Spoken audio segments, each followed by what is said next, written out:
दोस्तों, स्वागत है आपका हमारे चैनल आर के वर्मा में। दोस्तों, दरवाजा खुलते ही सिपाही धड़धड़ाते हुए भीतर घुस पड़े। डर के मारे नयाज थर-थर कांप रहा था। उसके करीब जाकर अरसला बेग गर्जा, सुन ए कुम्हार, हमारे अमीर द्वारा तुम्हारे खानदान को बड़ी भारी इज्जत बख्शी है कि तुम्हारे बगीचे में एक हसीन फूल खिला है। इस हसीन गुलाब से वह अपने महल की शोभा बढ़ाना चाहते हैं। कहाँ है तुम्हारी बेटी? यह सुनते ही बूढ़े नयाज की आंखों के सामने अंधेरा छा गया। सिपाही अंदर घुस पड़े और रोती बिलखती गुलजान को घसीटकर बाहर ले आए। उसकी चीख सुनकर बूढ़ा नयाज कांपता हुआ धरती पर गिर पड़ा और बेहोश हो गया। अरसला बेग ने सिपाहियों की तरफ देखा। बेचारा खुशी बर्दाश्त न कर पाने के कारण बेहोश हो गया है। होश आने पर महल में आकर शुक्रिया अदा करेगा। चलो। मुल्ला नसरुद्दीन बचताबचाता एक ऐसी जगह जा छिपा जहां से पूरा नजारा साफ साफ देखा जा सकता था। झाड़ियों के पीछे से उसे नयाज के घर का फाटक, दो सिपाही और एक शख्स दिखाई पड़े। वह शख्स कोई और नहीं, खुद जाफर था। अच्छा लंगड़े कुत्ते, तो यह सब तेरी करतूत है? मुझे गिरफ्तार कराने चला था। मुल्ला नसरुद्दीन को असली बात मालूम न थी। वह अपनी ही गोटियां फिट कर रहा था, मगर पूरे घर की तलाशी लेने के बाद तुझे खाली हाथ ही लौटना पड़ेगा लंगड़े। लेकिन अगले ही पल मुल्ला नसरुद्दीन इस प्रकार चौंका मानो उसका पांव जलते तवे पर पड़ गया हो। सिपाही उसकी प्रेमिका गुलजान को घसीटते हुए बाहर ला रहे थे। बेचारी गुलजान छूटने के लिए न केवल हाथ पांव फेंक रही थी, बल्कि बुरी तरह चीख चिल्ला भी रही थी।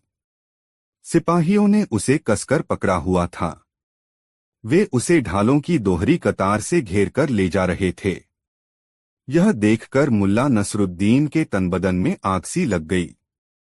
मुल्ला नसरुद्दीन ने देखा कि सिपाही उधर से ही गुजरने वाले हैं जिधर वह छिपा हुआ है। मुल्ला नसरुद्दीन ने अपनी कमर से बंधी म्यान में से छोटा सा खंजर निकाल लिया और दुबककर जमीन पर घुटनों के बल बैठ गया।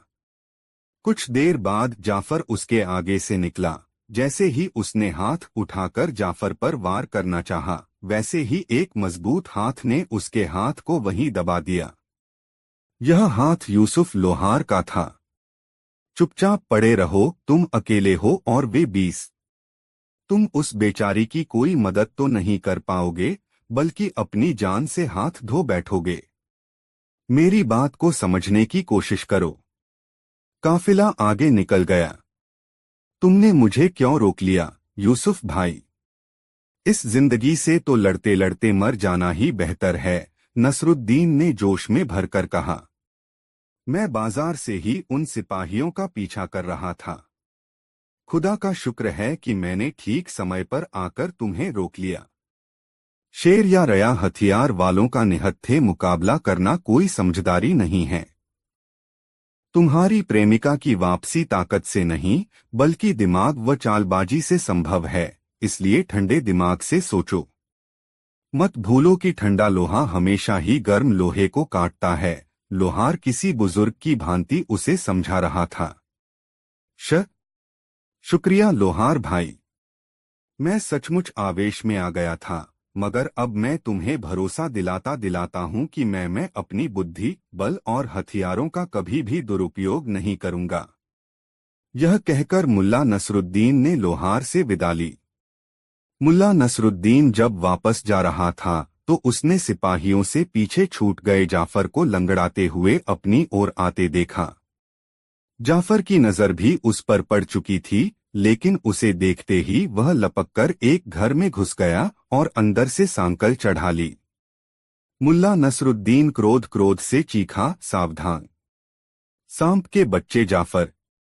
मैंने सब कुछ देख सुन लिया है, और अब तू भी सुन ले कि जिस तालाब से मैंने तुझे बचाया था, एक दिन तुझे उसी में डुबोकर मारूंगा। ये मुल्ला नसरुद्दीन की सौगंध है। कहकर वह तेजी से आगे बढ़ गया। दोस्तों कहानी कैसी लगी कमेंट में जरूर बताएं। दोस्तों मुल्ला नसरुद्दीन सीधा उस दुकान पर पहुंचा जहां 2 महीने पहले उसने अपना असली परिचय देकर नयाज कुम्हार के लिए 400 तनके जुटाने के लिए नीलामी का सामान एकत्र किया था। उसी दिन से मुल्ला नसरुद्दीन से तुंदियल। उचित अवसर देखकर मुल्ला नसरुद्दीन ने उसे पुकारा, अली। अली ने चौंक कर द्वार की ओर देखा। सामने खड़ी एक स्त्री को देखकर वह हकबकाया। सामने तो एक औरत खड़ी है, फिर यह मर्दाना आवाज कहां से आई? बुरके में से मुल्ला नसरुद्दीन पुनः बोला, अली, तुमने मुझे पहचाना नहीं? अल्लाह के बंदे, मुझे यूं न घूरो। क्या तुम्हें जासूसों की आशंका नहीं है? मैं हूं मैं। और फिर चारों ओर से नजरें बचाकर चाय वाला उसे चायखाने के पिछवाड़े एक भंडार में ले गया। वहां खाली केतलियां तथा ईंधन आदि रखा था। एकदम शांति थी वहां। धीरे से मुल्ला नसरुद्दीन फुसफुसाया, अली, मेरे गधे को तुम अपने पास रख लो। तुम इसे खिलाना पिलाना व तैयार रखना। मुझे कभी भी इसकी आवश्यकता पड़ सकती है। मैं आकर ले जाऊंगा। किसी को भी मेरा भेद पता नहीं लगना चाहिए। अली ने सावधानीपूर्वक द्वार बंद किया। फिर पलटकर पूछा, मगर तुमने यह जनानी पोशाक क्यों धारण की हुई है? इसलिए कि मैं महल जाऊंगा। चाय वाला चौंका, पागल हो गए हो क्या? जो जानबूझकर अपना सिर ओखली में देना चाहते हो? अली, मेरे भाई, यह काम मेरे लिए बहुत जरूरी है।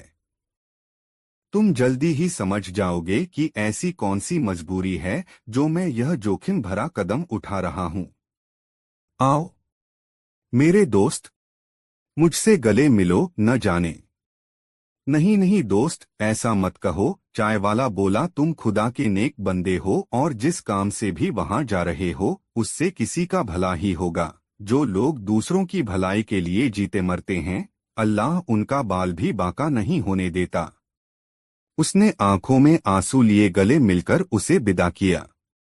बाहर दुकान पर ग्राहक शोर मचाने लगे थे। उससे विदा लेकर मुल्ला नसरुद्दीन महल के द्वार पर पहुंचा और सिपाहियों के रोकने पर किसी बुढ़िया की भांति कांपती थर्राती जनानी आवाज में बोला, ए बहादुर सिपाहियों, क्यों? मुझे हरम में जाने दो। मैं बहुत बढ़िया अंबर, मुश्क, गुलाब का इत्र वगैरह बेचने आई हूं। मैं मुनाफे में तुम्हें भी हिस्सा दूंगी। भाग जा बुढ़िया, भाग जा। एक सैनिक ने उसे झिड़का, बाजार में जाकर अपना सामान बेच। इस प्रकार अपने उद्देश्य में विफल होकर वह काफी गमगीन तथा उदास दिखाई दे रहा था। उसके पास समय बहुत कम था, क्योंकि दोपहर के बाद सूर्य धीरे धीरे डूब रहा था। उसने महल की चारदीवारी रो के चारों ओर चक्कर काटा, मगर एक छोटा सा छेद भी उसे किसी दीवार में न मिला। यहाँ तक कि नालियों पर भी इस्पात की जालियां लगी हुई थीं। मुल्ला नसरुद्दीन ने सोचा, मुझे महल में जाना ही होगा, इसके लिए चाहे मुझे कुछ भी क्यों न करना पड़े। यही संकल्प दोहराते हुए वह बाजार पर की ओर चल दिया। बाजार में एक तिराहे पर आकर वह इधर उधर देखने लगा। चारों ओर चहल पहल थी। तभी एक आवाज उसके कानों में पड़ी, अभी अभी तुमने बताया था कि तुम्हारा शौहर तुम्हें बिल्कुल भी नहीं चाहता, वह तुम्हारे साथ हम बिस्तर भी नहीं होता और न ही तुमसे प्यार करता है। इस परेशानी का एक उपाय हो सकता है, लेकिन वह उपाय मुझे मुल्ला नसरुद्दीन से पूछना होगा। मुल्ला नसरुद्दीन इत्तफाक से आजकल यही हैं, तुम मुझे उसकी खबर दो कि वह कहाँ रह रहा है। वह और मैं मिलकर शीघ्र ही तुम्हारे शौहर को जल्दी ही ठीक रास्ते पर ले आएंगे। मुल्ला नसरुद्दीन ने इस आवाज के करीब जाकर देखा कि चेचकरू जासूस एक नमदे पर कुछ मनके बिखेर कर एक पुरानी सी किताब के पन्ने उलट रहा था। वह कह रहा था, ए औरत सुन, यदि तू मुल्ला नसरुद्दीन का पता न लगा सकी तो तेरा शौहर तुझसे हमेशा के लिए जुदा हो जाएगा और तुझ पर खुदा की लानत बरसेगी। मुल्ला नसरुद्दीन ने तय कर लिया कि इस नजूमी को सबक सिखाना पड़ेगा। वह नमदे के सामने बैठ गया और बोला, दूसरों के भाग्य का हाल बताने वाले ए नजूमी, मेरे भी भाग्य का हाल बता। यह कहकर उसने उसके मन के बिखेर दिए। नजूमी को गुस्सा आ गया। ए औरत, तुझ पर खुदा की मार है, मौत अपना काला साया साया तेरे सिर पर डाले हुए है। यदि तुम मुल्ला नसरुद्दीन का पता लगा सके तो तुझ पर से मौत का साया हट सकता है। उसके चारों ओर भीड़ लग चुकी थी। अच्छी बात है, मुल्ला नसरुद्दीन बोला, मैं मुल्ला नसरुद्दीन को ले आऊंगी। बना चेचकरू जासूस चौंका, अच्छा तो तू उसे कब? यह सुनते ही नजूमी बनाचे तक मेरे पास ला सकती है। यही है वो तो, तुम्हारी आंखों के सामने। जरा आंखें खोलकर देखो, कहाँ है यहाँ? वह पागलों की भांति इधर उधर देखने लगा, फिर बोला, मुझे तो कहीं नजर नहीं आ रहा। फिर नजूमी होने का नाटक क्यों कर रहे हो? क्या तुम ग्रहों की चाल देखकर अनुमान नहीं लगा सकते कि वह तुम्हारे पास ही है? लो देखो, ये रहा मुल्ला नसरुद्दीन, कहकर उसने अपना नकाब उलट दिया। बोल, मुझसे क्या पूछना चाहता है? तू झूठा है, अमीर का जासूस है, तू नजूमी नहीं है, बल्कि इन भोले भाले मासूम लोगों को धोखा दे रहा है। यह सुनते ही भीड़ उत्तेजित हो उठी। जासूस, अमीर का जासूस, गंदा कुत्ता, मारो साले को, किसी ने कहा। यह सुनते ही चेचकरू जासूस ने अपना नमदा लपेटा और पूरी ताकत लगाकर अमीर के महल की ओर दौड़ पड़ा। महल के मुख्य द्वार के पास एक सीलन युक्त कोठरी में ढेरों सिपाही अलसाए से बैठे थे। चेचकरू वहां पहुंचा और पागलों की भांति चिल्लाया, नसरुद्दीन, मुल्ला नसरुद्दीन। वह बाजार में औरत के वेश में घूम रहा है। यह सुनते ही सारे के सारे सिपाहियों के जिस्म में जैसे बिजली सी भर गई। सभी ने अपने अपने हथियार संभाले और द्वार की ओर झपट पड़े। हर कोई एक ही बात कह रहा था, मैं पकड़ूंगा मुल्ला नसरुद्दीन को, यह इनाम मेरा होगा। 3000 लंके, यह इनाम मुझसे बचकर जाएगा कहाँ? जैसे ही सिपाही बाजार की ओर झपटे वैसे ही चारों ओर हड़बड़ी मच गई। लोग जान बचाकर इधर उधर भागने लगे। औरतें अपनी इज्जत बचाने के लिए सिर पर पाँव रखकर जिधर मुंह उठा उधर ही भाग लीं। इस भगदड़ में न जाने कितने बच्चे नीचे गिरकर पैरों तले रुंध गए। एक सिपाही ने औरत का नकाब उलट दिया। औरत भय से चीख उठी। दूसरे सिपाही भी वहां मौजूद औरतों से कुछ इसी प्रकार की हरकतें कर रहे। चारों ओर चीख पुकार मच गई। पूरे बाजार में किसी भी औरत का नकाब सलामत नहीं बचा। सिपाही उनसे अश्लीलता की हद तक बदतमीजियां करने लगे थे। उनके साथ मारपीट, छेड़छाड़ और वस्त्रहरण जैसी अनहोनी घटनाएं घट रही थीं।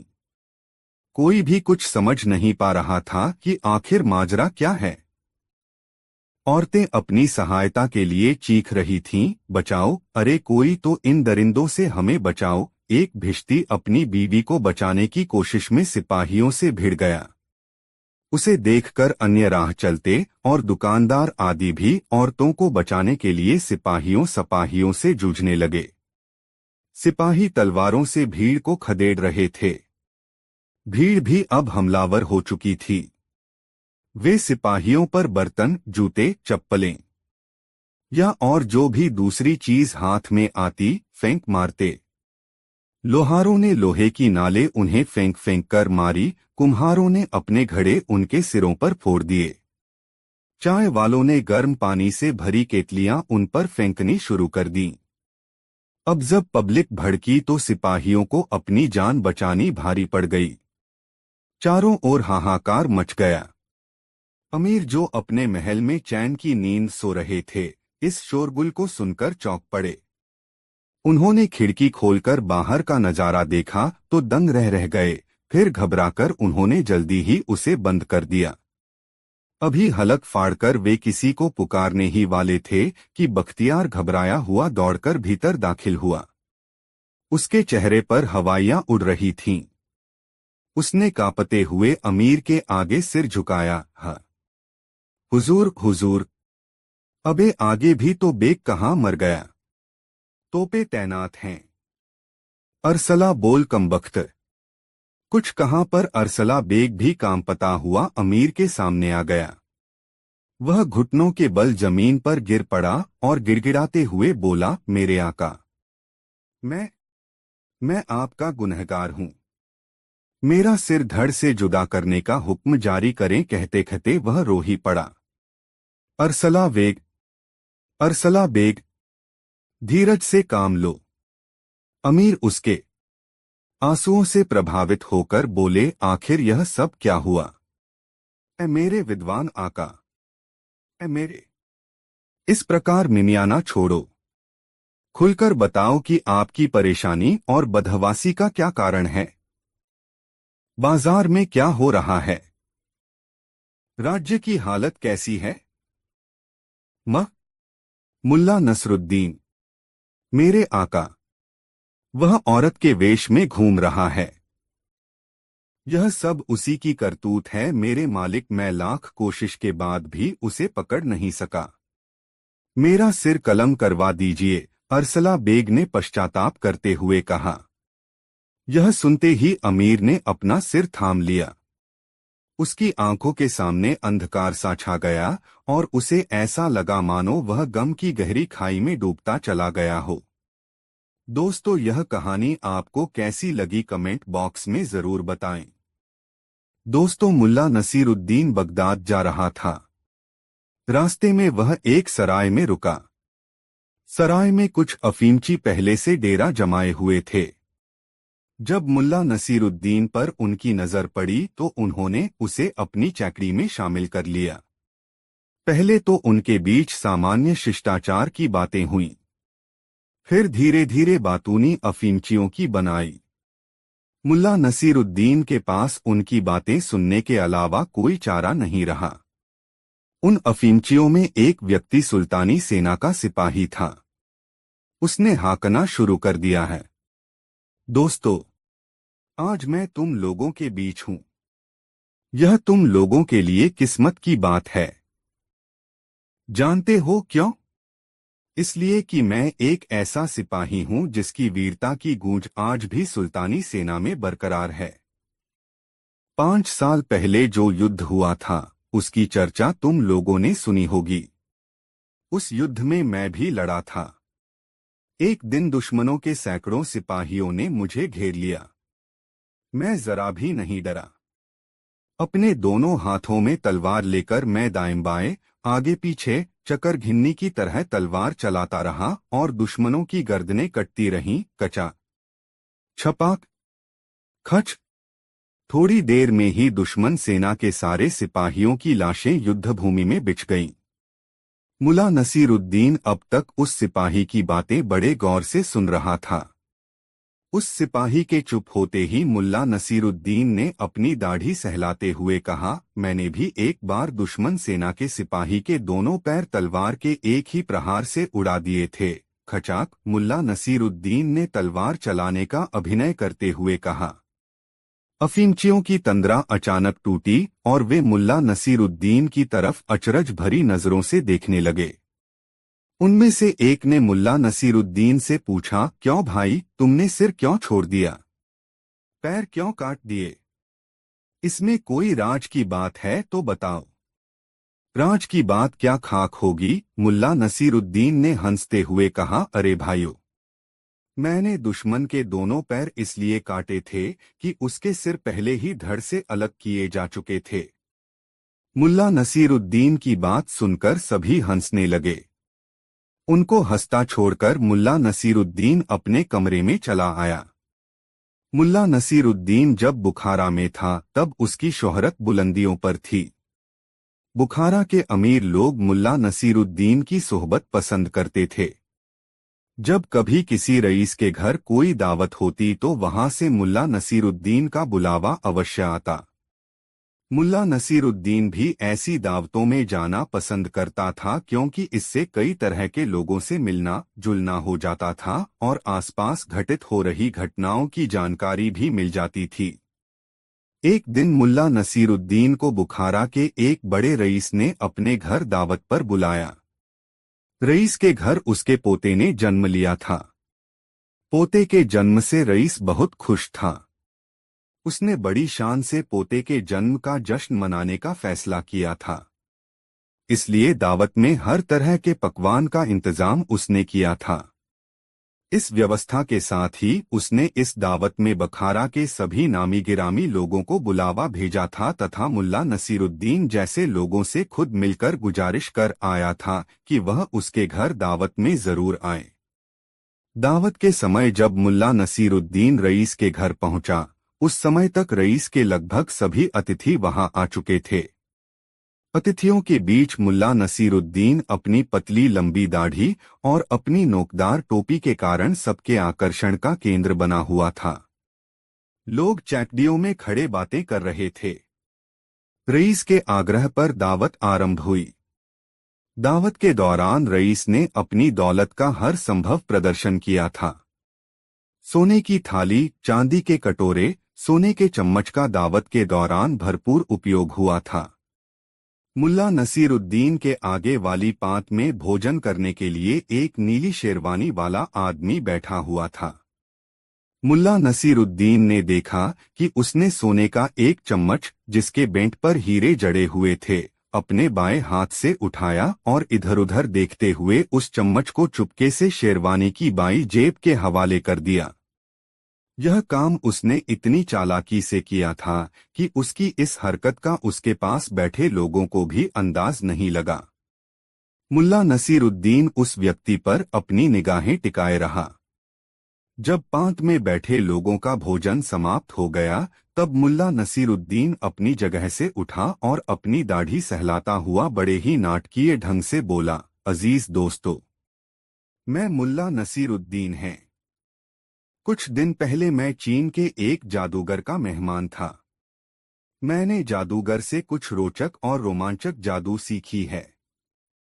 खुशी के इस मौके पर मैं चाहता हूं कि आप लोगों को अपना जादू दिखाऊं। लोगों को भला क्या एतराज हो सकता था। सबने एक स्वर से मुल्ला नसीरुद्दीन को जादू दिखाने के लिए कहा। मुल्ला नसीरुद्दीन ने अपनी थाली से सोने का चम्मच निकाला और सबको दिखाते हुए कहा, दोस्तों देखो, मैंने यह चम्मच अपनी शेरवानी की बाईं जेब में रखी। अच्छा बताओ, चम्मच कहाँ है? सबने कहा, आपकी शेरवानी की बाईं जेब में।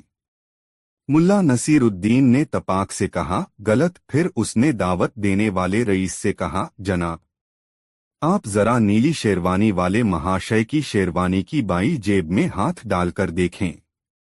मुझे लगता है कि चम्मच वही है। रईस ने नीली शेरवानी वाले की बाईं जेब में हाथ डाला तो उसके हाथ में चम्मच आ गया। सबने मुल्ला नसीरुद्दीन की कला का स्वागत ताली बजाकर किया, लेकिन नीली शेरवानी वाला शख्स मुल्ला नसीरुद्दीन से आंखें भी नहीं मिला पाया। दोस्तों, मुल्ला नसीरुद्दीन बहुत दिनों के बाद बुखारा आया हुआ था। जैसे जैसे उसके पहचान के लोगों को मुल्ला नसीरुद्दीन के बुखारा में होने की जानकारी मिल रही थी, वैसे वैसे मुल्ला नसीरुद्दीन के पास मिलने आने वालों की संख्या में इजाफा हो रहा था। मुल्ला नसीरुद्दीन खुश था। उसे लगा बुखारा आने का निर्णय गलत नहीं था। लोग इतने अरसे बाद भी उसे भूले नहीं हैं। बुखारा में मुल्ला नसीरुद्दीन के चाहने वालों की कमी नहीं थी। सेठ करीम उसके प्रशंसकों में एक था। सेठ को पैसे की कोई कमी नहीं थी। उसने मुल्ला नसीरुद्दीन के आने की खुशी में बुखारा के चुनिंदा लोगों के लिए दावत का आयोजन अपने घर पर कर लिया और मुल्ला नसीरुद्दीन को लेकर अपने घर चला गया। उसके रहने खाने पीने की व्यवस्था उसने अपने घर पर ही की। मुल्ला नसीरुद्दीन के तेज दिमाग, रोशन चेहरे और हाजिर जवाबी का वह कायल था तथा चाहता था कि उसकी निकटता हासिल कर वह मुल्ला नसीरुद्दीन से हाजिर जवाबी का कोई गुर सीख ले। अपने इसी उद्देश्य के तहत वह मुल्ला को अपने घर ले आया था और उसकी शान में दावत देने के पीछे उसकी मंशा थी कि लोग जान लें कि मुल्ला नसीरुद्दीन के साथ सेठ करीम की निकटता है। मुल्ला नसीरुद्दीन की आवभगत जिस तरह सेठ करीम ने की थी, उससे मुल्ला नसीरुद्दीन भी सेठ करीम के प्रति उदार हो गया था और सोच रहा था कि किसी तरह वह सेठ करीम के इस उपकार का बदला चुका दे। खैर, दावत का दिन आ गया। सेठ करीम के घर को दावत के ख्याल से खूब सजाया गया था। लोगों को बैठाने और जिमाने के लिए जगह जगह पर खिदमतगार खड़े थे। इतनी चाकचौबंद व्यवस्था थी कि कोई चूक निकालना मुश्किल था। अतिथि आने लगे थे। भोजन परोसे जाने में अभी देरी थी। मुल्ला नसीरुद्दीन को एक ऊंचे तख्त पर बैठाया गया था ताकि दावत में आने वाला हर शख्स उसे देख सके कि यही वह शख्स है जिसकी शान में सेठ करीम ने इतनी बड़ी दावत दी है। मुल्ला नसीरुद्दीन उस तख्त पर बैठकर आने वाले अतिथि को देख सकता था। उसने दरवाजे से एक गोलमटोल से आदमी को प्रवेश करते देखा। देखने में काफी संपन्न दिख रहे इस व्यक्ति ने कीमती और सजीला लिबास पहन रखा था। उसकी चाल में विशेष किस्म की अकड़ थी तथा उसकी मूछ बड़ी रोबीली थी। सेठ करीम ने जब उस शख्स को देखा तो खुद उठकर उसकी अगवानी की और उसे एक गद्देदार तख्त पर बैठाया जिस पर पहले से ही गावत किए रखे हुए थे। मुल्ला ने उस व्यक्ति को देखकर अनुमान लगाया कि जरूर यह सेठ करीम का कोई रिश्तेदार होगा, अन्यथा यह खुद आगे बढ़कर उसकी अगवानी नहीं करता। थोड़ी ही देर के बाद सेठ करीम उस व्यक्ति को साथ लेकर मुल्ला नसीरुद्दीन के पास आया तथा उससे मुल्ला का परिचय कराते हुए कहा, ये हमारे बड़े बहनोई हैं रहमत अली। बड़े ही रसूख वाले इंसान हैं। पूरे बुखारा में इनके जैसी साख वाला कोई व्यापारी नहीं है। जुबान पर लाख करोड़ का हिसाब रहता है और इशारों पर करोड़ों की लेन देन हो जाती है। औपचारिकतावश मुल्ला नसीरुद्दीन अपने तख्त से उठा और रहमत अली का अभिवादन किया। भोजन से पहले जलपान परोसा जाने लगा। मुल्ला नसीरुद्दीन ने गौर किया कि भुने हुए काजू, पिस्ता और अखरोट से लोग मुट्ठियां भरने में लग गए हैं। मुल्ला के पास भी एक तश्तरी में भुने हुए मेवे आ गए और मुल्ला एक एक दाना उछालकर अपने मुंह में डालने लगा तथा आसपास के बदले हुए माहौल को देखने महसूसने में मग्न हो गया। लोग सूखे मेवों पर टूट से पड़े थे। तभी मुल्ला की नजर दूर बैठे रहमत अली पर पड़ी। रहमत अली मेवा खा भी रहा था और अपनी शेरवानी के आगे वाली जेबों में लोगों की नजर बचाकर मुट्ठी भर भर कर मेवा ठूंस भी रहा था। वह जहां बैठा था वह जगह ऐसी थी जहां पर आम अतिथियों की नजर नहीं पड़ सकती थी। बहुत देर तक मुल्ला नसीरुद्दीन बैठकर रहमत अली की कारगुजारी देखता रहा। जब जलपान समाप्त हो गया तब रहमत अली हाथ धोने के लिए अपने स्थान से उठा और दूसरी तरफ से मुल्ला नसीरुद्दीन भी उसके पास आ गया। जिस समय रहमत अली अपना हाथ धो रहा था उसी समय पानी का एक बर्तन उठाकर मुल्ला नसीरुद्दीन ने रहमत अली की शेरवानी की आगे वाली जेब में पानी डालना शुरू कर दिया। रहमत अली कुछ समझता कि मुल्ला नसीरुद्दीन ने एक जेब छोड़कर दूसरी जेब में भी पानी डालना शुरू कर दिया। मुल्ला नसीरुद्दीन की इस कारगुजारी पर रहमत अली मुल्ला को डांटने लगा, अरे तुम्हारा दिमाग खराब हो गया है क्या? तुमने तो मेरी शेरवानी ही खराब कर डाली। रहमत अली का गर्जना बरसना सुनकर उसका साला सेठ करीम दौड़ा दौड़ा वहां पर आया और सारा मंजर देखकर मुल्ला नसीरुद्दीन से पूछा, ऐसा आपने क्यों किया जनाब? मुल्ला नसीरुद्दीन ने तुरंत रहमत अली की शेरवानी में हाथ डाला और एक मुट्ठी भुने हुए काजू निकालकर सेठ करीम को दिखाते हुए कहा, सेठ करीम, मैंने बहुत देर तक आपके रिश्तेदार की जेब को खाते देखा मगर उसे पानी पीते नहीं देखा, तो यह सोचकर उसे पानी पिलाने लगा कि इतना खाने पर तो किसी को भी प्यास लग सकती है, तो जेब को भी लगी होगी। मुल्ला नसीरुद्दीन की मासूमियत से कही गई बात सुनकर वहां मौजूद लोग हंसने लगे और रहमत अली की हालत ऐसी हो गई कि काटो तो खून नहीं। दोस्तों, यह कहानी आपको कैसी लगी कमेंट में जरूर बताएं। दोस्तों, कड़ाके की ठंड पड़ रही थी। मुल्ला नसीरुद्दीन के गांव में पत्तों पर ओस की बूंदें जमकर बर्फ की शक्ल में तब्दील होने लगी थीं। गर्म कपड़ों के अलावा जिस्म को कंबल में लपेटे बगैर घर से निकलना किसी के लिए भी मुश्किल था। इस कड़ाके की ठंड में भी कंबल लपेटकर मुल्ला अपनी भेड़ को चराने के लिए निकलता था। मुल्ला ने 1 साल पहले एक मेमना खरीदा था जो उसके लालन पालन से अब एक भेड़ बन चुका था। भेड़ खूब मोटी और तंदुरुस्त थी।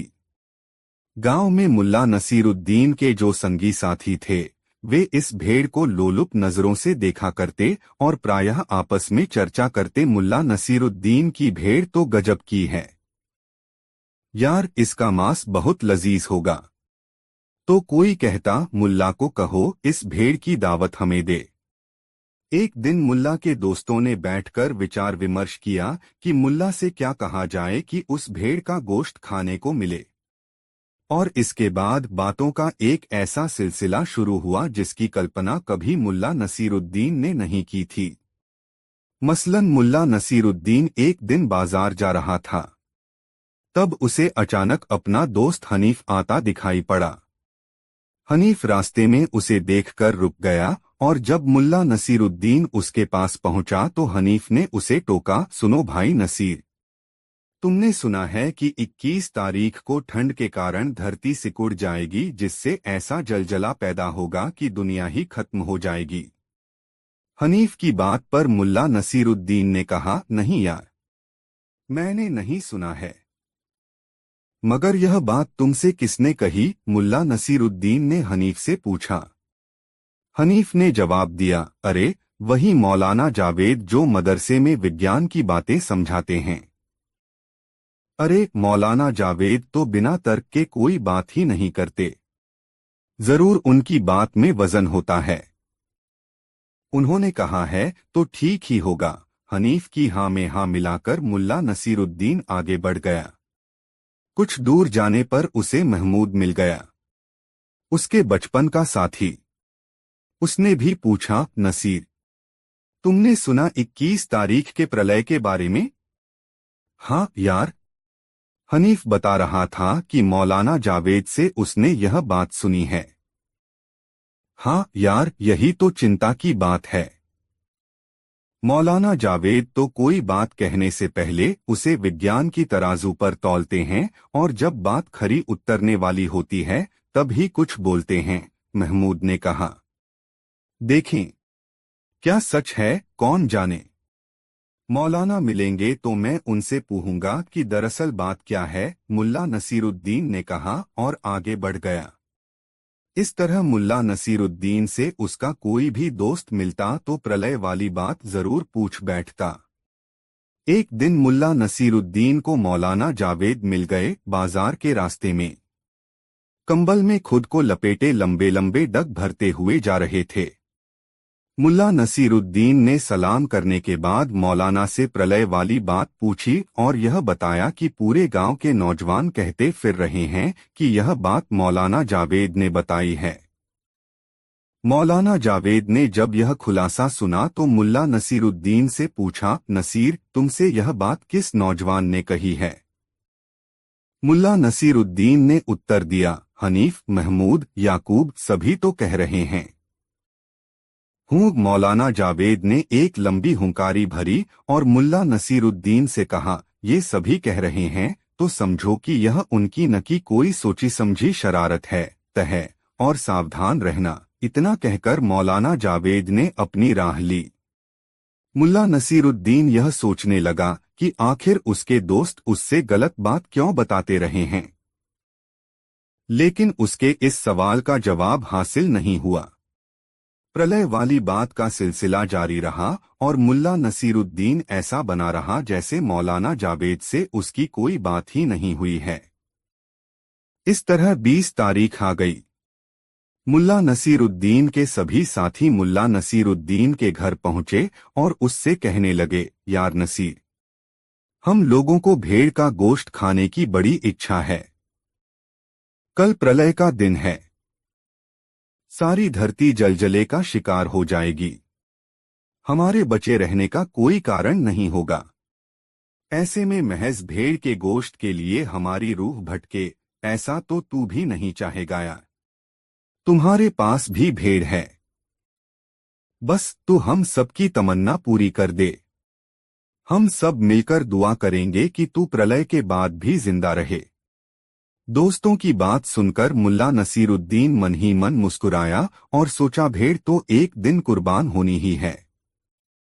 आज दोस्तों के नाम सही।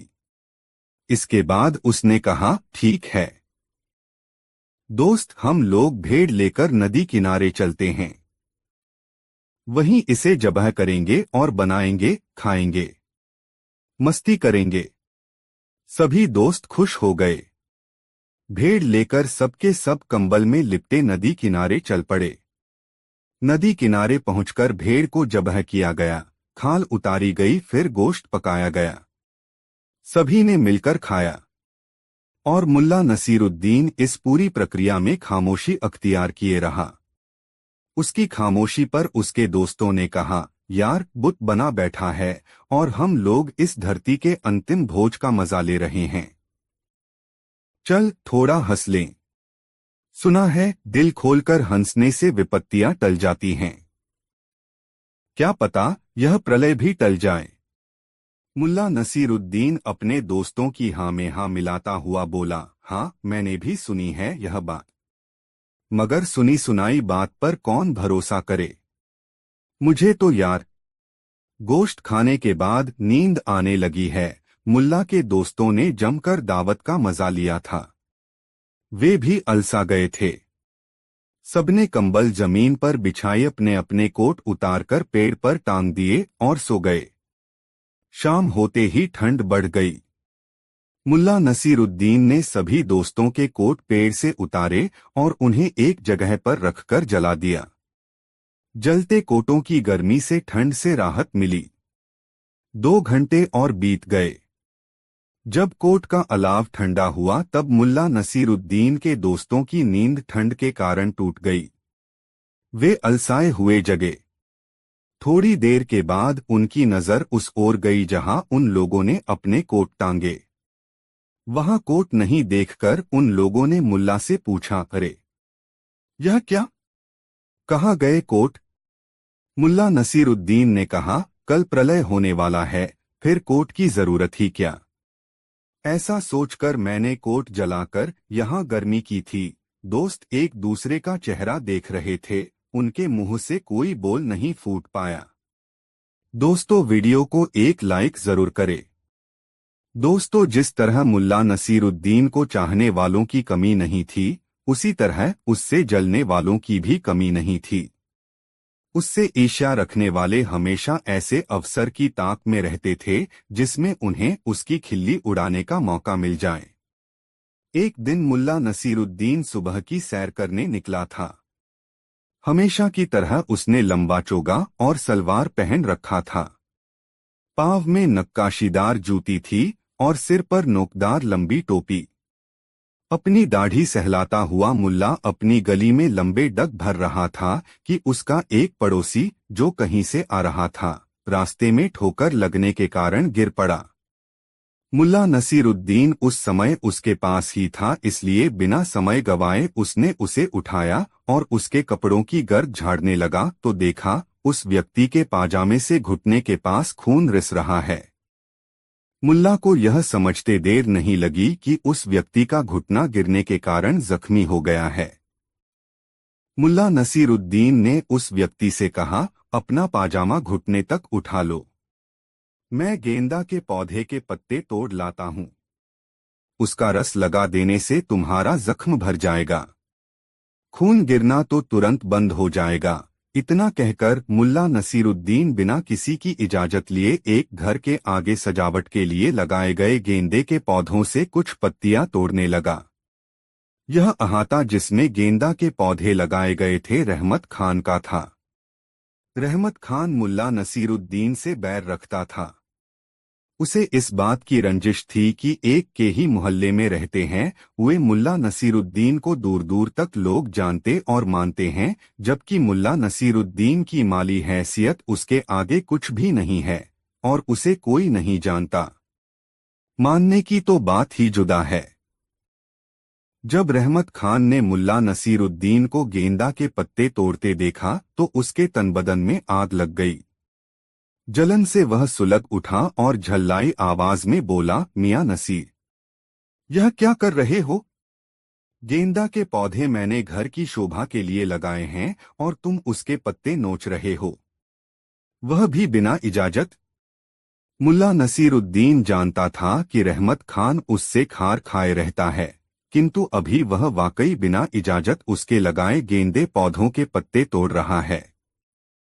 यह ख्याल आते ही कि रहमत का टोकना उचित है, उसने मासूमियत से कहा, माफ करना रहमू, इस आदमी के घुटने छिल गए हैं।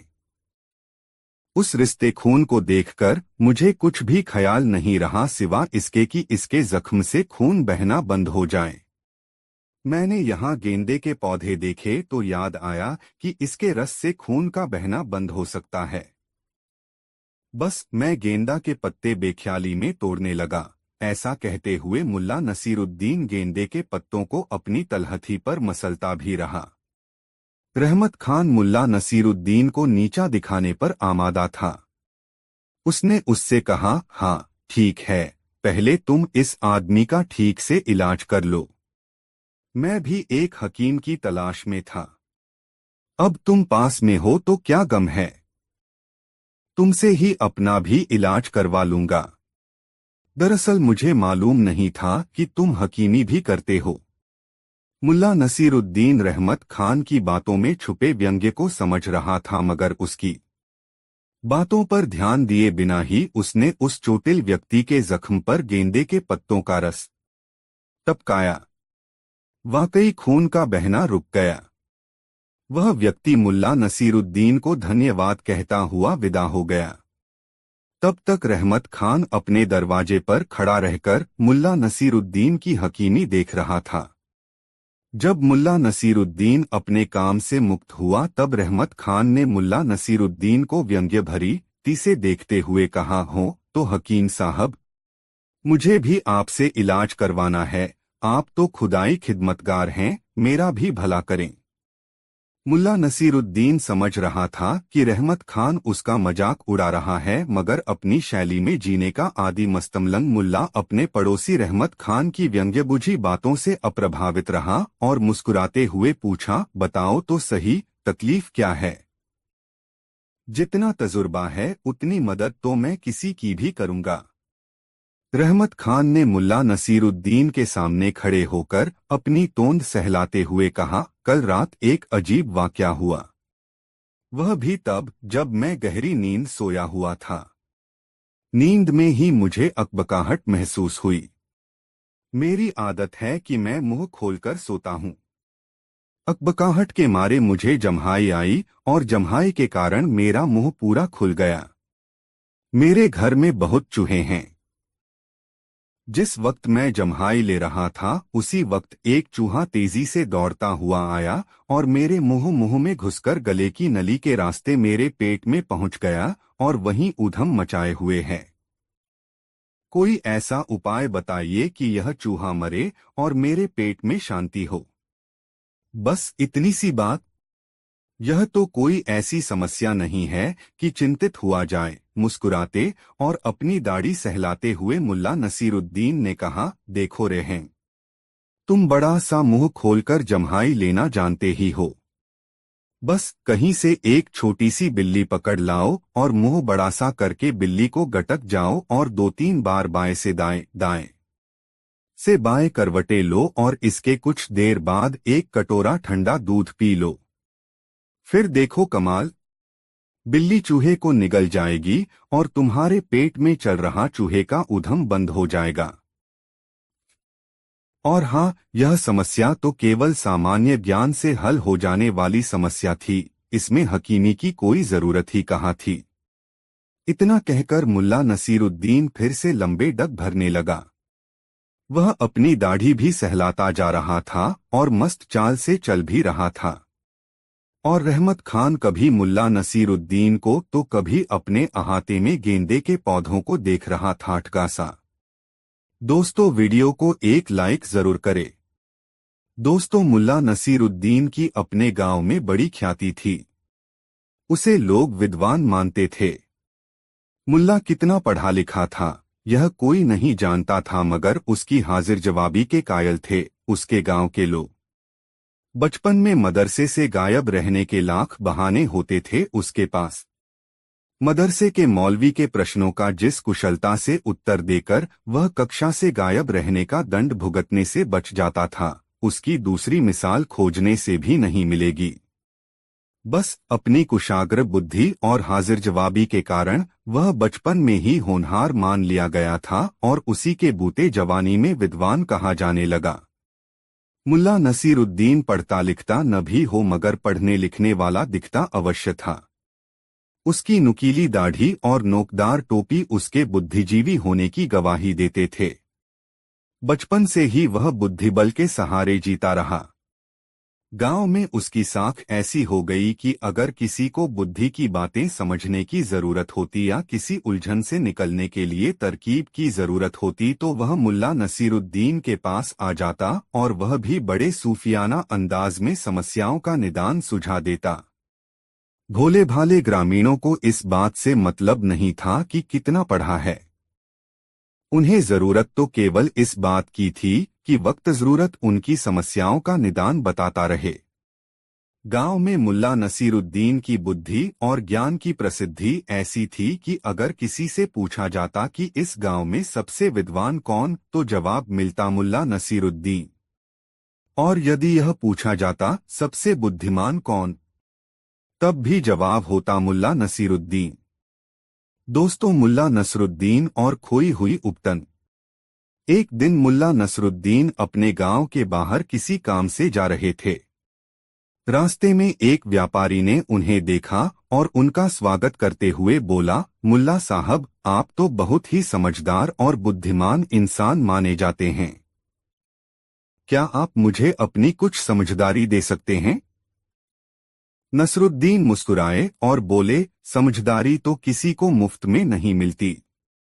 अगर तुम सच में चाहोगे तो मुझे थोड़े पैसे देने होंगे। व्यापारी ने सोचा, यह तो बहुत ही अजीब बात कह रहा है, लेकिन क्यों न एक कोशिश की जाए। उसने तुरंत नसरुद्दीन को कुछ पैसे दे दिए। नसरुद्दीन ने पैसे लिए और फिर गंभीर होकर व्यापारी से कहा, तुम्हें समझदारी चाहिए तो मेरी एक सलाह मानो, लेकिन ध्यान रखना, ये सलाह तुम्हारे पूरे जीवन को बदल सकती है। सुनो, तुम्हें कभी भी अपनी खोई हुई चीजें वापस नहीं मिलती। व्यापारी ने हैरान होकर पूछा, क्या मतलब? अगर कोई चीज खो जाए तो हम उसे वापस नहीं पा सकते। नसरुद्दीन मुस्कराए और बोले, हाँ बिल्कुल। मैं तुम्हें एक उदाहरण देता हूँ। तुम देखो, मैंने अपनी उपटन खो दी है, अब मुझे वह वापस नहीं मिलेगी। कोई फर्क नहीं पड़ता कि कितनी कोशिश करूं, वह नहीं मिलेगी। व्यापारी ने सोचते हुए कहा, मुल्ला, यह तो बहुत ही अजीब बात है। आप अपनी खोई हुई उपटन कैसे वापस नहीं पा सकते? नसरुद्दीन ने जवाब दिया, तुम्हारी ही तरह मैं भी सोचता था कि खोई हुई चीजें वापस मिल सकती हैं, लेकिन तुमने जो पूछा है उसे ही मैंने समझदारी का असली राज बताया है। अब जाकर इसे समझो, बिना उपटन के भी शांति पा सकते हैं। व्यापारी ने नसरुद्दीन की बातों को थोड़ा और समझने की कोशिश की और फिर नसरुद्दीन को धन्यवाद देते हुए वहां से चला गया। मुल्ला की सिख। कुछ दिन बाद व्यापारी को एक और अनुभव हुआ। एक दिन उसका एक कीमती सामान खो गया। वह बहुत परेशान हुआ। फिर उसे याद आया कि मुल्ला नसरुद्दीन ने कहा था, खोई हुई चीज वापस नहीं मिलती। इसे स्वीकार करो और शांति से आगे बढ़ो। व्यापारी ने मुल्ला की सलाह को अपनाया और अब उसे समझ में आया कि खोई हुई चीजों के बारे में सोचकर खुद को परेशान करना व्यर्थ है। उसने बिना किसी चिंता के अपनी मेहनत और काम पर ध्यान दिया और जल्द ही उसकी जीवन शैली में बदलाव आया। कहानी का संदेश। मुल्ला नसरुद्दीन की यह कहानी हमें यह सिखाती है कि कभी कभी हमें जो खो जाता है वह वापस नहीं आता। हमें अपने अतीत से बाहर निकलकर वर्तमान में जीना चाहिए और जो हमारे पास है उसी में खुश रहना चाहिए। दोस्तों, वीडियो को एक लाइक जरूर करें। दोस्तों, मुल्ला नसरुद्दीन और उनकी अनमोल टोपी। गर्मी के दिनों में मुल्ला नसरुद्दीन अपने गांव के बाजार में बैठे हुए थे। उनकी सिर पर एक पुरानी लेकिन अजीबोगरीब टोपी थी जो दूर से ही ध्यान आकर्षित कर रही थी। टोपी का रंग इतना फड़कता हुआ था कि हर कोई इसे देखकर मुस्कुरा रहा था। एक व्यापारी उनके पास आया और बोला, मुल्ला, ये कैसी अजीब टोपी है, क्या आप इसे बेचेंगे? मुल्ला ने अपनी दाढ़ी पर हाथ फेरा और गंभीरता से कहा, यह कोई साधारण टोपी नहीं है। यह टोपी अनमोल है। इसे पहनने वाला हमेशा सुखी रहता है। लेकिन इसे मैं बेचूंगा तो कीमत होगी 100 सोने के सिक्के। व्यापारी हंसा और बोला, 100 सोने के सिक्के इस फटेहाल टोपी के लिए? तुम मजाक कर रहे हो मुल्ला। मुल्ला नसरुद्दीन मुस्कुराए और बोले, मजाक नहीं दोस्त, यह टोपी किसी की भी किस्मत बदल सकती है। लेकिन अगर तुम इसे नहीं खरीद सकते तो कोई और खरीद लेगा। टोपी का प्रभाव। थोड़ी ही देर में एक और आदमी जो कि गांव का अमीर जमींदार था मुल्ला के पास आया। उसने टोपी को ध्यान से देखा और पूछा, मुल्ला, यह टोपी क्यों इतनी महंगी है? मुल्ला ने रहस्यमय अंदाज में कहा, यह टोपी पहनने वाले को हर परेशानी से बचाती है। इसे पहनने से मन शांत रहता है और व्यापार में मुनाफा होता है। जमींदार ने सोचा, अगर ये सच है तो 100 सोने के सिक्के देना कोई बड़ी बात नहीं है। उसने तुरंत 100 सोने के सिक्के निकाले और टोपी खरीद ली। गांव वालों की प्रतिक्रिया। जमींदार ने बाजार में टोपी पहनकर घूमना शुरू कर दिया। उसने खुद को बहुत खास महसूस करना शुरू कर दिया। गांव वाले उसे देखकर हंसने लगे, लेकिन जमींदार को लगा कि वे उसकी किस्मत की टोपी की वजह से जल रहे हैं। दूसरे दिन जमींदार ने अपने व्यापार में मुनाफा कमाया। उसने सोचा कि यह सब टोपी का असर है।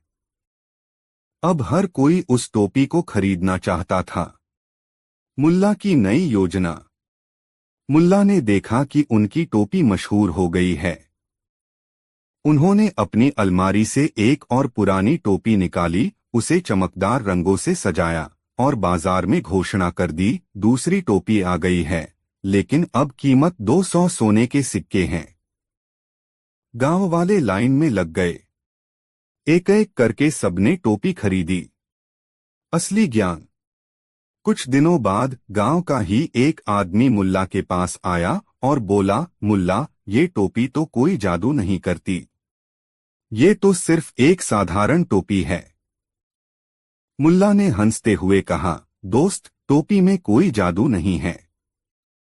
असली जादू तो तुम्हारे विश्वास में है। जब तुमने सोचा कि टोपी तुम्हारी किस्मत बदलेगी, तुमने खुद मेहनत करनी शुरू कर दी। असली टोपी तुम्हारे दिमाग में है। कहानी की सीख। यह कहानी हमें सिखाती है कि विश्वास और मेहनत से ही सफलता मिलती है। जादू टोने या बाहरी चीजों से ज्यादा हमारी सोच और कार्य ही हमें आगे बढ़ाते हैं। दोस्तों, कहानी कैसी लगी कमेंट में जरूर बताएं। दोस्तों, मुल्ला नसरुद्दीन और खोया हुआ ऊंट।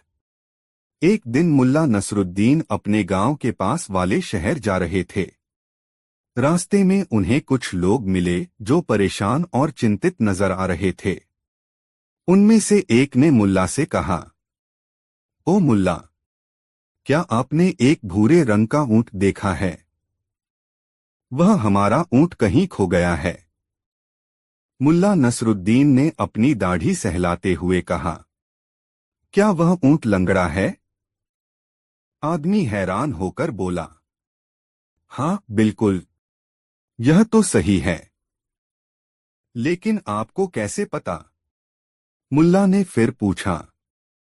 क्या ऊंट की पीठ पर भारी सामान लदा हुआ था, एक तरफ चीनी और दूसरी तरफ चावल? आदमी और भी ज्यादा चकित हुआ। जी हाँ, बिल्कुल। आप तो जैसे हमारे ऊंट को अच्छी तरह जानते हैं। मुल्ला ने अगला सवाल पूछा। और क्या ऊंट ने रास्ते में अपने पैरों के निशान छोड़ते हुए दाएं तरफ ज्यादा झुकाव बनाया था? आदमी अब पूरी तरह से आश्वस्त हो गया कि मुल्ला ने ऊंट को जरूर देखा होगा। वह बोला। मुल्ला साहब, आप हमारे ऊंट के बारे में इतना सब कुछ जानते हैं। कृपया हमें बताइए कि आपने उसे कहाँ देखा?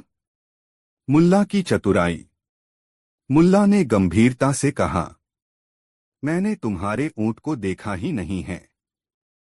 यह सुनकर लोग गुस्से से भर गए। तुमने देखा नहीं तो फिर इतनी सारी बातें कैसे बता दी? तुम हमारा मजाक उड़ा रहे हो। मुल्ला नसरुद्दीन मुस्कुराए और समझाने लगे। सुनो, मैंने देखा कि रास्ते में एक पैर के निशान बाकी 3 पैरों के मुकाबले हल्के थे, इसलिए मुझे समझ में आ गया कि ऊंट लंगड़ा है। फिर मैंने देखा कि जमीन पर चीनी की कुछ बूंदें और चावल के कुछ दाने गिरे हुए थे, इसलिए अंदाजा लगाया कि उसके ऊपर ये सामान लदा था। और जहां तक ऊंट के झुकाव की बात है, पैरों के निशान देखकर समझ आया कि वह दाईं तरफ झुककर चल रहा था। लोग हैरान रह गए। उन्होंने कहा, मुल्ला, तुम्हारी बुद्धिमानी का तो कोई जवाब नहीं। लेकिन इससे हमारा ऊंट तो वापस नहीं मिलेगा। मुल्ला का मजेदार जवाब। मुल्ला ने हंसते हुए कहा, ऊंट ढूंढना तुम्हारा काम है। मैं तो सिर्फ यही बता सकता हूं कि तुम उसे कैसे खो बैठे। कहानी की सीख। मुल्ला नसरुद्दीन की इस कहानी से हमें यह सीख मिलती है कि बुद्धिमानी हर जगह काम आ सकती है, लेकिन कभी कभी लोग समझने की बजाय अपनी समस्या के लिए दूसरों को जिम्मेदार ठहराने लगते हैं। इस कहानी में मुल्ला ने अपनी चतुराई से यह साबित कर दिया कि बिना ऊंट देखे भी उसके बारे में बहुत कुछ बताया जा सकता है, बस निरीक्षण करने की कला होनी चाहिए। दोस्तों, मुल्ला नसरुद्दीन और उनका अजीब घर। एक बार मुल्ला नसरुद्दीन अपने गांव से बाहर एक छोटे से कस्बे में गया। रास्ते में उसने देखा कि एक घर की दीवारों पर कुछ अजीब सी चीजें पड़ी थीं, रंग बिरंगे कपड़े, जूते, बर्तन और किताबें हर जगह बिखरी हुई थीं। नसरुद्दीन को बहुत हैरानी हुई और वह घर के अंदर जाने का फैसला करता है। घर के दरवाजे पर दस्तक देते हुए वह कहता है, क्या तुम यहाँ रहते हो? अंदर से एक आवाज आती है, हाँ, कौन है? नसरुद्दीन घर में घुसता है और देखता है कि घर में एक आदमी बैठा है जो बहुत गंदा और अस्तव्यस्त लग रहा है। उस आदमी की पोशाक भी बहुत अजीब थी, जैसे वह बहुत दिनों से नहाया नहीं हो। मुल्ला नसरुद्दीन उससे पूछता है, तुम इस घर में क्यों रहते हो? यह तो बहुत गंदा और अस्तव्यस्त है। आदमी हंसते हुए जवाब देता है, यह घर मेरी तरह है। मैं इसे ठीक करने की कोशिश करता हूँ, लेकिन कभी कुछ नया जुड़ जाता है और फिर से सब बिखर जाता है। यही मेरा जीवन है। नसरुद्दीन सोच में पड़ जाता है। फिर वह आदमी से कहता है, तुमने यह जो किया है वह बहुत अच्छा है। मुझे तुमसे एक सवाल पूछना है, क्या तुम समझते हो कि यह गड़बड़ कैसे ठीक हो सकती है? आदमी सोचता है और कहता है, अगर मैं एक अच्छा रास्ता जानता तो क्या मैं खुद को इस स्थिति में छोड़ता? नसरुद्दीन हंसते हुए कहता है, तो फिर तुम मुझे क्या सलाह दोगे? आदमी कहता है, मुझे लगता है कि अगर तुम इस घर को बिल्कुल साफ करना चाहते हो तो तुम सबसे पहले इस घर को एक बार पूरी तरह से छोड़ दो। मुल्ला नसरुद्दीन सोचता है और फिर जवाब देता है, ठीक है, लेकिन अगर मैं इस घर को छोड़ दूं तो क्या तुम मेरे लिए इसे ठीक कर दोगे? आदमी मुस्कुराता हुआ कहता है, नहीं, मैं इस घर को ठीक नहीं कर सकता, क्योंकि यह घर सिर्फ तुम्हारा है, तुम ही इसे ठीक कर सकते हो। सीख।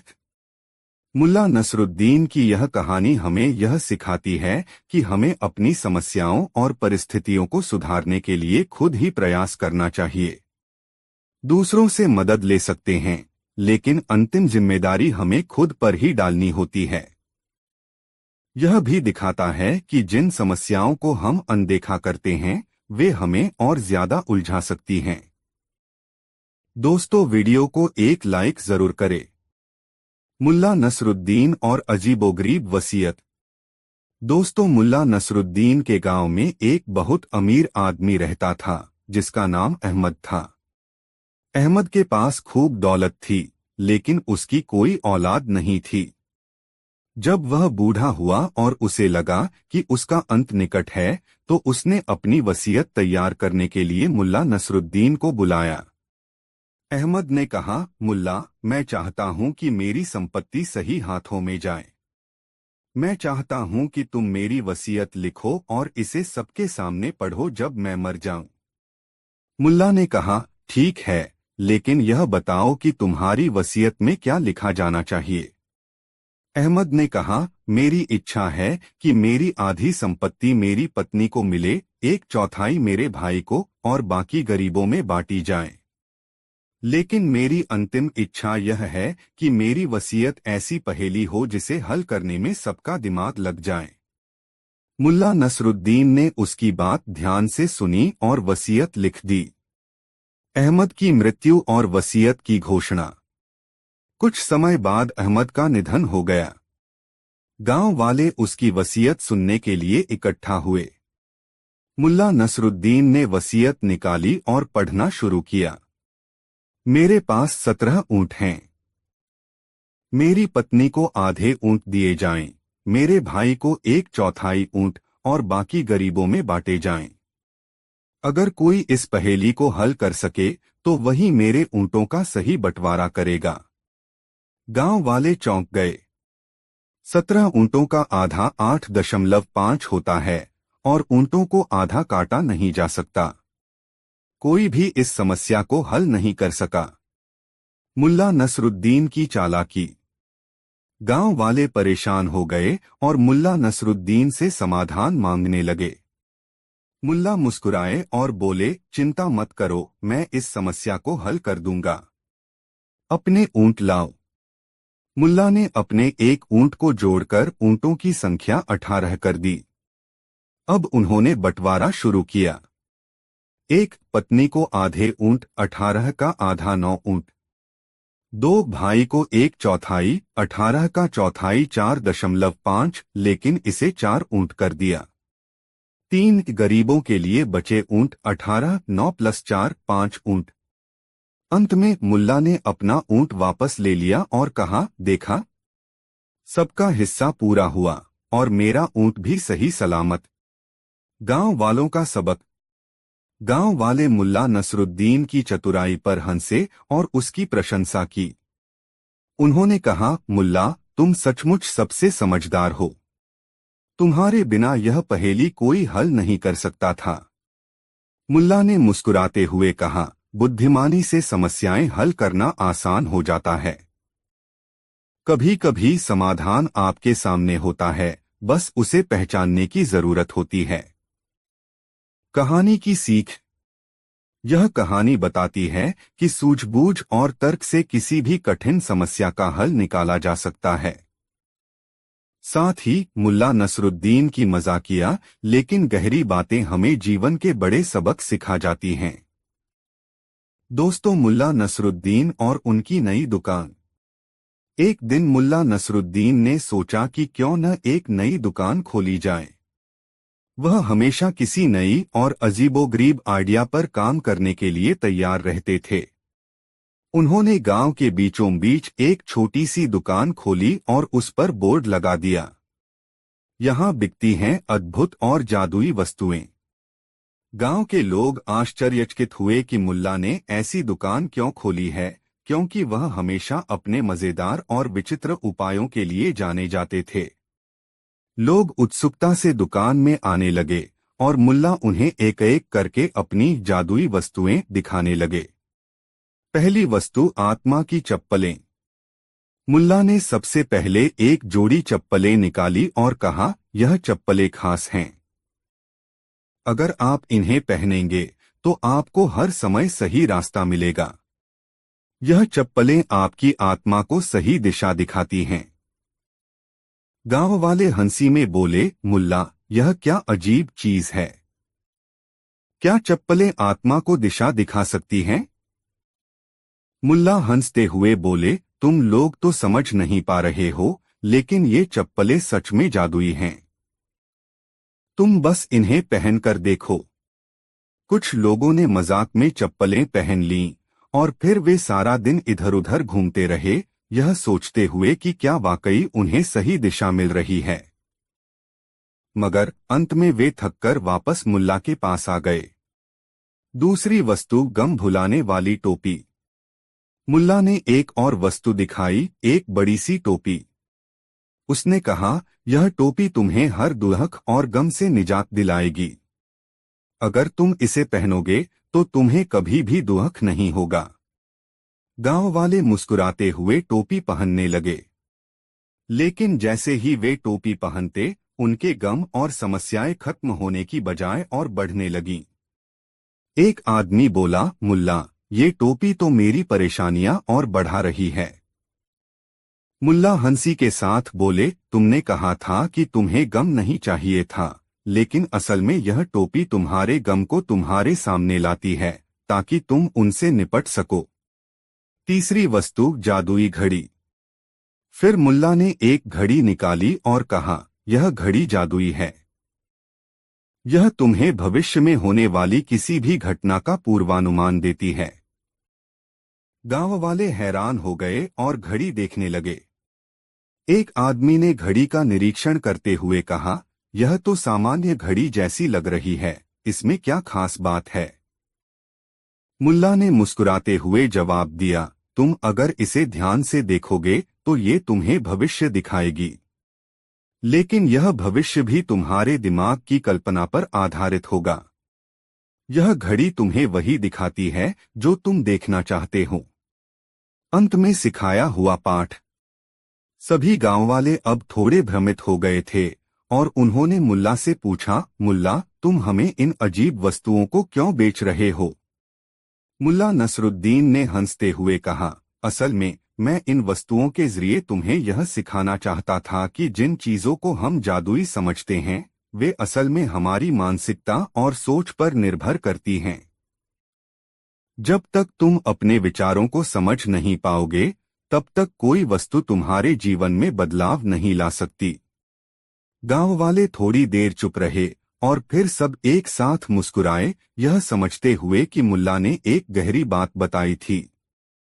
कहानी का सार। मुल्ला नसरुद्दीन की यह कहानी हमें यह सिखाती है कि जादू और जादुई वस्तुएं केवल बाहरी होती हैं, लेकिन असल में परिवर्तन हमारे अंदर ही होता है। हमारी सोच और दृष्टिकोण से ही हम अपने जीवन में बदलाव ला सकते हैं। दोस्तों, वीडियो को एक लाइक जरूर करें। दोस्तों, मुल्ला नसरुद्दीन और ज़मीन का खजाना। एक बार मुल्ला नसरुद्दीन अपने गांव में बैठे हुए थे, जब एक आदमी उनके पास आया और बोला, मुल्ला, मुझे तुम्हारे पास एक बहुत महत्वपूर्ण सवाल पूछना है। तुम कहते हो कि तुम्हारे पास बहुत ज्ञान है, तो क्या तुम मुझे एक ऐसी चीज बता सकते हो जो मैं अपनी जिंदगी में कभी न भूलूं? मुल्ला ने मुस्कुराते हुए कहा, बिल्कुल, मैं तुम्हें ऐसा कुछ बताऊंगा जिसे तुम जिंदगी भर याद रखोगे। लेकिन इसके लिए तुम्हें थोड़ा सा काम करना होगा। आदमी ने चौंकते हुए पूछा, काम? वो क्या काम है मुल्ला? मुल्ला ने कहा, तुम मेरे साथ चलो। मैं तुम्हें एक खजाना दिखाऊंगा जो तुम्हारे जीवन को बदल देगा। लेकिन पहले तुम्हें मेरी एक शर्त माननी होगी। आदमी ने उत्सुकता से पूछा, क्या शर्त है? मुल्ला ने कहा, तुम्हें वह खजाना तभी मिलेगा जब तुम पूरी जिंदगी भर खजाने की तलाश करते रहोगे, कभी थक कर नहीं बैठोगे। आदमी को यह बात अजीब लगी, लेकिन उसने सोचा, मुल्ला नसरुद्दीन की बातों में हमेशा कुछ न कुछ गहरी बात होती है, और उसने हाँ कह दिया। खजाना खोजने की यात्रा। मुल्ला नसरुद्दीन और वह आदमी कुछ दिन यात्रा करते रहे। जंगलों, पहाड़ों और नदियों के किनारे किनारे चलते हुए मुल्ला ने उस आदमी को बताया, अब तुम खजाने के पास पहुंचने वाले हो। इस खजाने को खोजने में तुम्हें मेहनत करनी होगी और तुम्हें किसी भी हालत में हार नहीं माननी होगी। यह खजाना तुम्हारी मेहनत का परिणाम होगा। आदमी ने जोश में आकर कहा, मैं तैयार हूं मुल्ला। अब हम खजाना ढूंढने के लिए किसी भी मुश्किल का सामना करेंगे। अगले दिन मुल्ला और वह आदमी एक पहाड़ी की ओर बढ़े। मुल्ला ने कहा, यह पहाड़ी तुम्हारी परीक्षा है। ऊपर चढ़ने के बाद तुम देखोगे कि खजाना जमीन के नीचे दफन है। लेकिन वहां पहुंचने के लिए तुम्हें अपने संकल्प को मजबूत रखना होगा। वे दोनों पहाड़ी की चोटी पर पहुंचे। मुल्ला ने अपने दोस्त से कहा, यहां से नीचे जमीन में खजाना दफन है। लेकिन अगर तुम हार मान गए तो तुम कभी उसे पा नहीं सकोगे। आदमी ने खुद को आश्वस्त किया और खुदाई शुरू कर दी। वह दिन रात खुदाई करता रहा, लेकिन कोई खजाना नहीं मिला। धीरे धीरे वह थकने लगा और उम्मीद छोड़ने लगा। लेकिन मुल्ला ने उसे समझाया, तुम्हारी मेहनत का फल एक दिन जरूर मिलेगा। अगर तुम अभी रुक गए तो कभी नहीं जान पाओगे कि खजाना तुम्हारे पास था। आखिरकार उस आदमी ने हार मानते हुए खुदाई बंद कर दी और मुल्ला से कहा, मुल्ला, मुझे लगता है कि यह सब सिर्फ एक धोखा था। खजाना कहीं नहीं है। मैंने मेहनत की, लेकिन कोई फल नहीं मिला। अब मैं थक गया हूं। मुल्ला ने हंसते हुए कहा, ठीक है, तुमने मेहनत की और तुमने कुछ सीखा। अब तुम मेरे साथ वापस गांव चलो। मैं तुम्हें बताता हूं कि खजाना क्या था। खजाना और सच्चाई। वह आदमी और मुल्ला वापस गांव लौटे। मुल्ला ने उसे अपने घर के पास एक छोटे से बाग में ले जाकर कहा, यह वही खजाना था। तुम्हारी मेहनत ही असली खजाना थी। जिस खजाने की तुम तलाश कर रहे थे, वह तुम्हारी मेहनत, समर्पण और उम्मीद में था। आदमी को समझ में आ गया कि मुल्ला का असली संदेश क्या था। उसने मुल्ला से कहा, मुल्ला, अब मुझे समझ में आ गया है। असल में खजाना हमारी मेहनत, संघर्ष और लगातार प्रयासों में छिपा होता है। हमें उसकी कीमत तभी समझ में आती है जब हम उसे प्राप्त करने के लिए कड़ी मेहनत करते हैं। मुल्ला ने मुस्कुराते हुए कहा, हाँ, सही कहा तुमने। जो चीज हमें आसान तरीके से मिल जाती है, उसकी हमें कभी कद्र नहीं होती। लेकिन जब हम कुछ पाने के लिए संघर्ष करते हैं तो उसकी अहमियत बहुत बढ़ जाती है। सीख। मुल्ला नसरुद्दीन की यह कहानी हमें यह सिखाती है कि असली खजाना हमारी मेहनत और संघर्ष में छिपा होता है। जीवन में जो भी चीज हमें आसानी से मिलती है, उसकी वैल्यू कम होती है। लेकिन जो चीज हम कड़ी मेहनत से पाते हैं, वह हमारे लिए अनमोल हो जाती है। दोस्तों, इस वीडियो को एक लाइक जरूर करें। मुल्ला नसरुद्दीन बहुत चतुर थे। वह अपने मजेदार और चतुर व्यवहार के लिए प्रसिद्ध थे और लोग अक्सर उनसे मजेदार कहानियां सुनने आते थे। एक दिन गांव में एक व्यापारी आया और उसने नसरुद्दीन से कहा, मुल्ला, मैं तुम्हारी प्रसिद्धि के बारे में बहुत सुन चुका हूं। मुझे तुम्हारी चतुराई की परीक्षा लेनी है। नसरुद्दीन मुस्कुराए और बोले, ठीक है, तुम मेरी परीक्षा ले सकते हो, लेकिन ध्यान रखना, मैं तुम्हें न केवल अपनी चतुराई से परास्त करूंगा, बल्कि तुम्हारी सारी योजना उल्टी कर दूंगा। व्यापारी ने हंसते हुए कहा, तुम्हें ऐसा कुछ भी नहीं होगा। मैं तुम्हें 3 सवाल पूछूंगा और अगर तुम सही जवाब नहीं दे पाए तो मैं तुम्हें सिखा दूंगा कि चतुराई क्या होती है। नसरुद्दीन ने झट से कहा, ठीक है, लेकिन अगर तुम हार गए तो तुम्हें मुझे अपनी सबसे कीमती वस्तु देनी होगी। व्यापारी ने सोचा कि वह मुल्ला को आसानी से हर लेगा और बोला, यह ठीक है। पहला सवाल। व्यापारी ने पहला सवाल पूछा, तुम्हारे पास 2 बर्तन हैं, एक बर्तन में पानी है और दूसरे में तेल। तुम इन दोनों बर्तनों को एक ही जगह पर कैसे रख सकते हो बिना इन्हें मिलाए?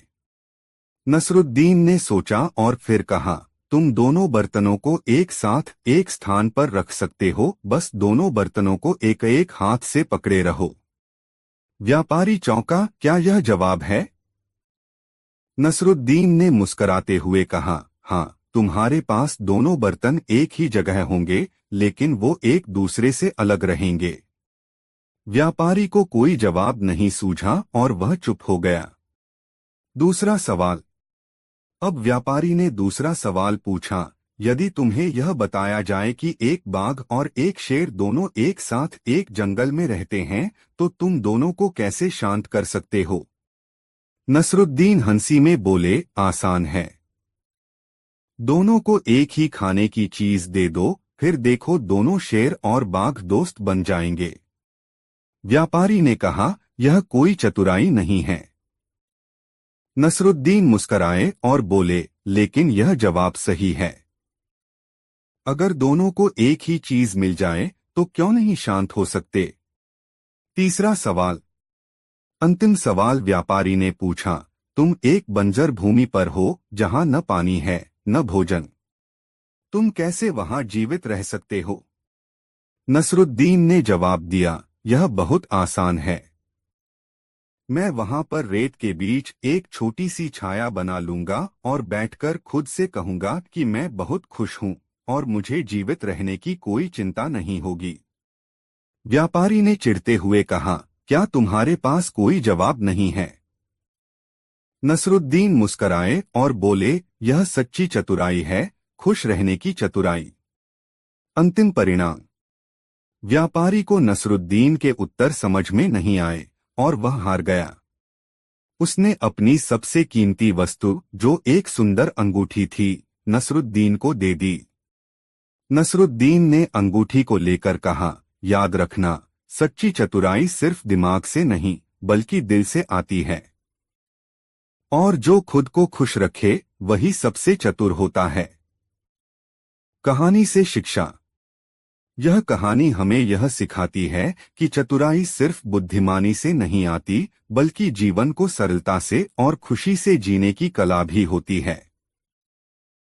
दोस्तों, यह कहानी आपको कैसी लगी कमेंट में जरूर बताएं। ऐसी और नई मजेदार कहानी सुनने के लिए हमारे चैनल आरके वर्मा को सब्सक्राइब जरूर कर लें और यह वीडियो अपने मित्रों को जरूर शेयर करें। वीडियो देखने के लिए आपका बहुत बहुत धन्यवाद। मिलते हैं किसी अगले वीडियो में, तब तक के लिए जय श्री राधे राधे। धन्यवाद।